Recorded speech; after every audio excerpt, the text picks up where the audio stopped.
السلام علیکم ناظرین، کیسے ہیں آپ سب؟ امید کرتا ہوں کہ آپ سب خیریت سے ہوں گے۔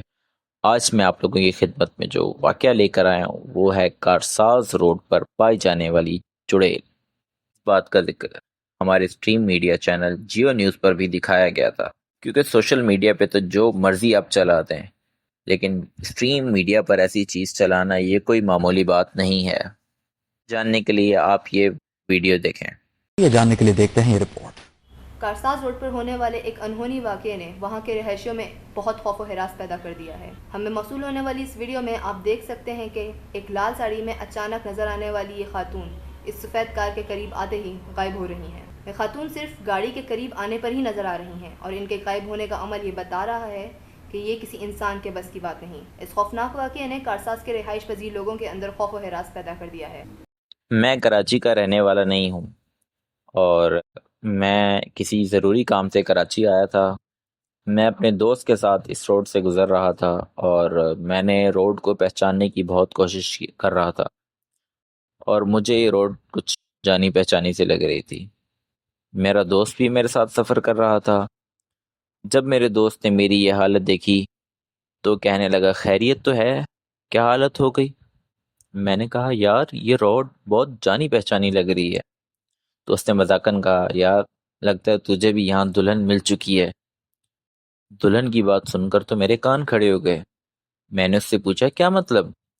کہنے لگا، یہ کارساز روڈ ہے جہاں سے متعلق مشہور ہے کہ یہاں پر ایک دلہن کی روح گھومتی ہے۔ بس میرے دوست کا یہ بتانا تھا کہ وہ سارا واقعہ میرے ذہن میں تازہ ہو گیا، اور مجھے یاد آ گیا کہ یہ روڈ مجھے کیوں جانی پہچان لگ رہی ہے۔ میرے دوست نے جب دیکھا کہ میں ابھی بھی خیالوں میں گم ہوں تو مجھے کہنے لگا کہ بھائی بتا تو صحیح ہوا کیا ہے۔ تب میں نے اس کو تو واقعہ سنا دیا، اور واقعہ سننے کے بعد اس کا چہرہ دیکھ سکتا تھا کہ وہ کتنا سفید پڑ چکا تھا۔ اس نے گاڑی کی رفتار بھی بڑھا دی تھی، اور ہم لوگ چند منٹوں میں وہاں سے نکل گئے۔ اب آپ کو یہ واقعہ سناتا ہوں جو بہت ہی ناقابل فراموش ہے، اور میں آپ کو یہ بھی بتاتا چلوں کہ میں توہم پرست آدمی نہیں ہوں۔ میں جنات کو صرف اس لیے مانتا ہوں کہ ان کا ذکر قرآن میں ہے، اور میرا اپنا ماننا یہ ہے کہ وہ ایک مخلوق ہیں، جس طرح فرشتے، یعنی جس طرح فرشتے ہمارے روزمرہ کے معمول میں دخل اندازی نہیں کرتے، اسی طرح جنات بھی نہیں کرتے ہوں گے۔ لیکن یہ وہم میرا تب تک تھا جب تک میرے ساتھ یہ واقعہ پیش نہیں آیا تھا۔ میں روحوں کو ماننے والا انسان نہیں ہے۔ مجھے نہیں لگتا کہ جو انسان مر کے ایک بار چلا جائے اس کی روح یہاں بھٹکے گی۔ اس کی کوئی لاجک ہی نہیں بنتی۔ میں تو یہاں تک کہتا ہوں کہ جن لوگوں کو مرے ہوئے لوگ نظر آتے ہیں، یا وہ ایسے ہی باتیں کرتے ہیں جو صرف وہ انسان ہی جانتے تھے وہ مر چکا ہو، وہ اس کا ہمزاد ہوتا ہے۔ یعنی وہ جن ہر انسان کے ساتھ رہتا ہے اور اس کی ایک ایک چیز سے واقف ہوتا ہے۔ بتانے کا مقصد یہ ہے کہ میں دلہن کے روح کے کانسیپٹ سے بالکل بھی نہیں مانتا، لیکن یہ میرا اپنا پوائنٹ آف ویو ہے۔ جو لوگ اس بات پہ یقین رکھتے ہیں کہ دلہن بھٹک سکتی ہے، ان کے پوائنٹ آف ویو کی بھی میں رسپیکٹ کرتا ہوں۔ ڈیٹیل تھوڑی لمبی ہو گئی، اس کے لیے معذرت خواہ ہوں۔ چلیں واقعے کی طرف چلتے ہیں۔ یہ 1971 کی بات ہے۔ مجھے شادی کے سلسلے میں کراچی جانا پڑا۔ وہ میرے بہت ہی قریبی دوست کی شادی تھی، اور کیونکہ میں نے کراچی کی ہی یونیورسٹی سے تعلیم حاصل کی تھی اور میرے زیادہ تر دوست بھی کراچی میں تھے، میں بائی روڈ ہی اسلام آباد سے کراچی پہنچا۔ شادی حسب معمول لیٹ ختم ہوئی، اور رات تقریباً 1:30 بجے ہم فارغ ہوئے۔ میرے سارے دوست شادی میں موجود تھے۔ میرے ایک دوست کو میں نے کہا کہ میرے ساتھ چل کر ہوٹل میں رہو، کیونکہ اکیلا تو میں بور ہو جاؤں گا۔ وہ بھی راضی ہو گیا۔ ہم شادی کی تقریب سے ہوٹل کے لیے روانہ ہو گئے۔ 1971 میں آپ لوگوں کو حالات کا بخوبی اندازہ ہوگا کہ روڈز کا کیا حال ہوتا تھا۔ رات 1:30-2 بجے کوئی انسان تو کیا جانور بھی نظر نہیں آتا تھا۔ بہت کچھ کم ہی بلڈنگز بنی ہوئی تھی۔ ہر طرف کھلے میدان ہی تھے۔ ہم اس وقت کارساز روڈ سے ہی گزر رہے تھے، جس کا نام مجھے بھی پتہ چلا تھا۔ اس وقت تو میں اس کا نام بھی نہیں جانتا تھا۔ چلتے چلتے اچانک ہی ہماری گاڑی ہیٹ اپ کر گئی اور ہماری گاڑی وہیں روکنا پڑ گئی۔ ہم نے گاڑی کو سائڈ پر کھڑا کیا اور بونٹ کھول کر دیکھنے لگے کہ آخر ہوا کیا تھا۔ انجن میں سے دھواں نکل رہا تھا، نیچے پانی بہہ رہا تھا، لیکن اندھیرا اتنا تھا کہ کچھ پتہ نہیں چل رہا تھا کہ ہاؤس پائپ پھٹ گیا یا ریڈیئر کا کوئی مسئلہ ہے۔ میرے دوست کے پاس لائٹر تھا، بس اسی لائٹر کی تھوڑی سی روشنی میں ہم دیکھ پا رہے تھے۔ میں نے دوست سے کہا کہ ایسا کرو، تم دیکھو کہیں آس پاس سے پانی مل جائے، کیونکہ جب گاڑی ہیٹ اپ ہو جاتی ہے تو پانی ڈالنے سے پہلے آدھا پونا گھنٹہ اسے ٹھنڈا کرنا پڑتا ہے۔ میں نے دوست سے کہا کہ میں تو یہاں کے راستوں کو نہیں جانتا، تم جا کر پانی لے کر آؤ، اتنی دیر میں یہ گاڑی بھی ٹھنڈی ہو جائے گی۔ بلد دوست مجھے کہنے لگا، یار اس بیابان میں پانی کہاں ملے گا؟ میں نے اس سے کہا تھوڑا آگے جا کر دیکھو، شاید کوئی بلڈنگ انڈر کنسٹرکشن ہو، کوئی چوکیدار بیٹھا ہو، کوئی گارڈ ہو، آپ کی کوئی مدد کر دے۔ تو میرا دوست مجھے کہنے لگے کہ تم بھی ساتھ ہی آ جاؤ۔ تو میں نے کہا یار رات کے اس ٹائم گاڑی کو اکیلا چھوڑ کر جانا مناسب نہیں ہے۔ خیر وہ پانی لینے کے لیے چلا گیا۔ لائٹر تو میں نے اس سے لے ہی لیا تھا۔ میں نے سگریٹ جلائے اور انجن کی طرف جھک گیا اور دیکھنے لگا کہ آخر پانی لیک ہو کہاں سے رہا ہے۔ ابھی میں انجن کی طرف دیکھ ہی رہا تھا کہ مجھے ایسا لگا کہ میرے پیچھے سے کوئی گزر کر گیا ہے۔ میں نے چونک کر پیچھے کی طرف دیکھا، مجھے وہاں کوئی نظر نہیں آیا۔ لائٹ کے نام پر میرے پاس صرف لائٹر ہی تھا۔ اس چیز کو میں اپنا وہم اس لیے قرار نہیں دے سکتا تھا کیونکہ میرے پاس سے جو بھی گزر کے گیا تھا وہ باقاعدہ میرے سے ٹچ ہو کر گیا تھا۔ اس ٹائم میرے دماغ کے کسی کونے میں جنات نہیں تھے، صرف آوارہ کتوں کا ہی ڈر تھا۔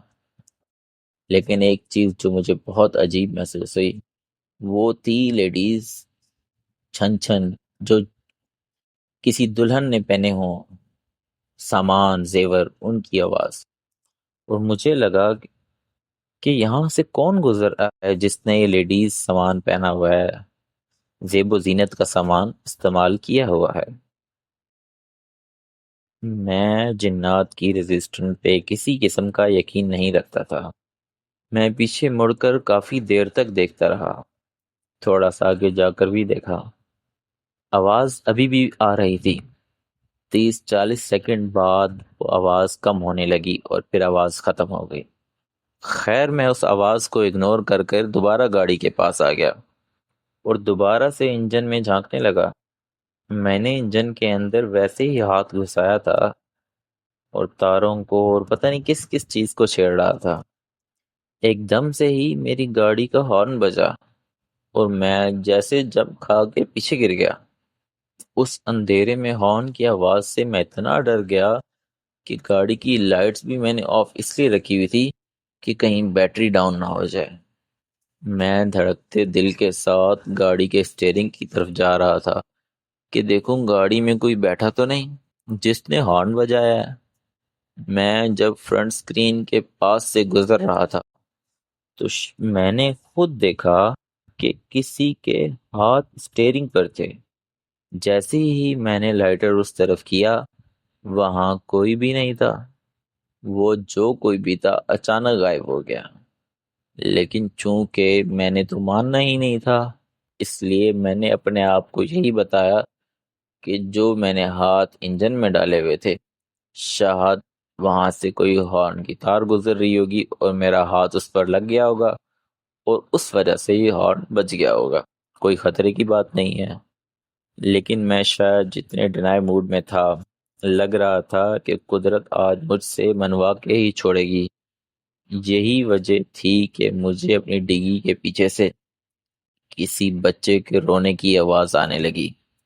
وہ آواز بالکل چھوٹے بچے کی تھی۔ میں نے 10-15 سیکنڈ کے لیے اپنی گاڑی کی لائٹس آن کر دی اور چاروں طرف کا جائزہ لینے لگا کہ یہاں کون ہے جو مجھے اس طرح تنگ کر رہا ہے، لیکن مجھے تو دور دور تک کوئی نظر نہیں آ رہا تھا۔ تو بچے کی آواز اب بھی پیچھے سے آ رہی تھی۔ گاڑی کی لائٹس تو آن تھی۔ میں پیچھے چلا گیا۔ پیچھے جا کر دیکھا تو وہ آواز آگے سے آنے لگی۔ بس پھر یہی تماشا چلتا رہا، کبھی آواز آگے سے، کبھی آواز پیچھے سے۔ میں آگے آتا، آواز پیچھے سے آنے لگ جاتی، آگے آتا تو آواز پیچھے سے آنے لگ جاتی۔ پھر آہستہ آہستہ وہ آواز مجھ سے دور ہونے لگی اور کچھ دیر بعد یہ آواز بند ہو گئی۔ میں خیالوں میں گم ان چیزوں کے بارے میں سوچ رہا تھا کہ آیا جو میرے ساتھ یہ واقعات ہو رہے ہیں ان کی کیا لاجک ہو سکتی ہے۔ میری گاڑی جس سائڈ پر کھڑی ہے وہاں چھوٹی سی سلیٹ تھی، میری گاڑی سلیٹ پر ہی کھڑی تھی۔ بس میں ویسے ہی ویلا کھڑا تھا تو سوچا ٹائر کے پیچھے اینٹ لگا دیتا ہوں، کہیں گاڑی پیچھے کی طرف نہ چلی جائے۔ گاڑی صرف گیئر پر ہی کھڑی تھی، ہینڈ بریک خراب تھا گاڑی کا، اور وہاں آس پاس میں کوئی اینٹ دیکھنے لگا۔ جب مجھے کوئی قریب اینٹ نہ ملی تو میں گاڑی سے تھوڑا دور چلا گیا۔ وہاں ایک میدان سا تھا اور جہاں بہت زیادہ گھاس اگی ہوئی تھی۔ جیسے کہ پہلے کئی دفعہ بتا چکا ہوں کہ میرے پاس لائٹ کے نام پر صرف ایک لائٹر ہی تھا۔ بس میں وہاں پر اینٹ ڈھونڈ ہی رہا تھا کہ وہاں میری نظر ایک دوپٹے پر پڑی جو لال رنگ کا تھا۔ ہم لوگوں نے خالی میدانوں پر کئی دفعہ کپڑے پڑے دیکھے ہیں، لیکن وہ پھٹے پرانے کپڑے ہوتے ہیں، لیکن یہ دوپٹہ ایسے لگ رہا تھا جیسے کسی دلہن کا ہو، اور کسی دلہن کا ہو اور لڑکی کا گزرا ہو۔ اور یہ بہت ہی خوفناک بات تھی کہ اس دوپٹے میں سے خوشبو آ رہی تھی، اور میں بہت زیادہ خوفزدہ ہو گیا اس بات سے۔ میں ابھی آپ لوگوں کو بتا نہیں سکتا اس دوپٹے کو دیکھنے کے بعد جو میری کیفیت ہوئی۔ اتنے میں مجھے ایک لڑکی کی آواز آئی جو کہتی ہے کہ یہ دوپٹہ میرا ہے، اور پھر مجھے وہاں سے ایک ہنسنے کی آواز آئی، اور ایسا لگ رہا تھا کہ وہاں پہ ایک پوری فیملی ہنس رہی ہو۔ مردوں کی آواز بھی اس میں شامل تھی، بچوں کی آواز بھی شامل تھی، عورتوں کی آواز بھی شامل تھی، اور میں وہاں نظر دوڑا کر دیکھ چکا تھا اور مجھے دور دور تک کوئی نظر نہیں آ رہا تھا۔ میری کیفیت ایسی تھی کہ میرے ہاتھ سے وہ چادر بھی گر چکی تھی اور وہ لائٹر بھی میرے ہاتھ سے گر گیا۔ میں وہاں سے سرپٹ بھاگا۔ میں وہاں سے گاڑی کی طرف بھاگ ہی رہا تھا کہ میرا دوست مجھے بھاگتا ہوا نظر آیا۔ وہ میرے قریب پہنچتے ہی بولا کہ یار بھاگو۔ میں نے اس کو گھبرائے ہوئے انداز میں کہا کہ میں خود ہی بھاگ رہا ہوں، اس سے زیادہ کیا بھاگوں۔ ہم لوگ گاڑی کے پاس پہنچے، بونٹ بند کیے اور بغیر پانی ڈالے ہی گاڑی سٹارٹ کر دی۔ گاڑی چونکہ ٹھنڈی ہو چکی تھی وہ پہلے سیلف میں ہی سٹارٹ ہو گئی۔ بس ہم لوگوں نے وہاں سے گاڑی بھگا دی۔ جب ہم ادھر سے گزر رہے تھے جہاں میرا لائٹر اور وہ دوپٹہ میں چھوڑ کر بھاگا تھا، وہاں گھاس میں آگ لگی ہوئی تھی، اور وہاں سے یار میں آپ کو کیا بتاؤں کہ میں وہاں سے سب کے رونے کی آوازیں آ رہی تھی کہ بہت سارے لوگ وہاں رو رہے تھے۔ وہ آوازیں سن کر میرا دوست بھی رونے لگا، چیخیں مارنے لگا کہ یار گاڑی تیز کرو۔ میں نے فل ایکسیلیٹر دبایا ہوا تھا، تبھی میری گاڑی کو پچھلی سائڈ سے اتنی زور کا دھکا لگا کہ جیسے کوئی گاڑی ٹکرا گئی ہو۔ بس ہم دعائیں پڑھتے ہوئے وہاں سے بڑی مشکل سے نکلے، اور ہوٹل پہنچ کر ہم نے دم لیا، اور پارکنگ میں گاڑی کھڑی کر کر جب پیچھے جا کر دیکھا تو گاڑی کی ڈگی فل اندر گئی ہوئی تھی۔ ہم نے ہوٹل کے کمرے میں آ کر بیڈ پر ڈھیر ہو گئے۔ 2 گھنٹے تو آپس میں بات کرنے کی ہمت بھی نہیں تھی۔ جب کچھ ہوش حواس بحال ہوئے تو ایک دوسرے کی طرف دیکھا۔ وہ دوست مجھ سے پوچھنے لگا کہ تم نے وہاں کیا دیکھا؟ تو میں نے کہا تم میری چھوڑو، تم بتاؤ تم بھاگتے ہوئے کیوں آ رہے تھے؟ تو میرا دوست بتانے لگا کہ جب وہ 2-3 کلومیٹر آگے گیا تو اسے ایک انڈر کنسٹرکشن بلڈنگ نظر آئی جہاں پر ایک بالٹی رکھی ہوئی تھی جس میں پانی تھا۔ وہاں قریب ہی ایک گندی بوتل بھی پڑی تھی۔ میں نے اس بوتل کو دھویا اور پانی بھر کے واپسی کے لیے چل پڑا۔ ابھی میں نے واپسی کے لیے 2-4 قدم ہی بڑھائے تھے کہ مجھے ایسے لگا کہ میرے ساتھ ساتھ کوئی چل رہا ہے۔ پہلے تو میں یہ سمجھا کہ میرا وہم ہے، کیونکہ میرے پاس تو لائٹر بھی نہیں تھا، بس چاند کی جو تھوڑی بہت روشنی آ رہی تھی اسی میں رستہ نظر آ رہا تھا۔ لیکن کچھ دیر چلنے کے بعد مجھے اندازہ ہوا کہ یہ میرا وہم نہیں تھا، بلکہ واقعی کوئی میرے ساتھ ساتھ چل رہا تھا۔ جب میرا یہ وہم یقین میں بدل گیا کہ میرے ساتھ یہاں کوئی ہے تو میں وہاں سے بھاگنے لگا۔ میرے بھاگتے ہی وہ بھی میرے ساتھ ہی بھاگنے لگا۔ ایک طرف میرے جوتوں کی آواز آ رہی تھی تو دوسری طرف تو اس کے چھن چھن کی آواز آ رہی تھی۔ بس اپنے دوست کے منہ سے یہ باتیں سننے کے بعد کہ ہمارے ساتھ جو کچھ بھی ہوا تھا اس کے پیچھے ان جنات کی شرارت تھی۔ اس رات ہمیں نہ کوئی لڑکی نظر آئی نہ کوئی دلہن، لیکن واضح ثبوت ضرور ملے۔ جلا ہوا دوپٹہ، وہ چھوٹا سا بچہ، اور سب سے خطرناک جب اس لڑکی نے مجھے کہا تھا یہ دوپٹہ میرا ہے۔ وہ رات میری زندگی سب سے خوفناک رات تھی، جس نے مجھے یقین دلا دیا کہ جنات نہ صرف موجود ہیں بلکہ وہ انسان کی روزمرہ کی زندگی میں دخل اندازی بھی کرتے ہیں اور اثر انداز بھی ہو سکتے ہیں۔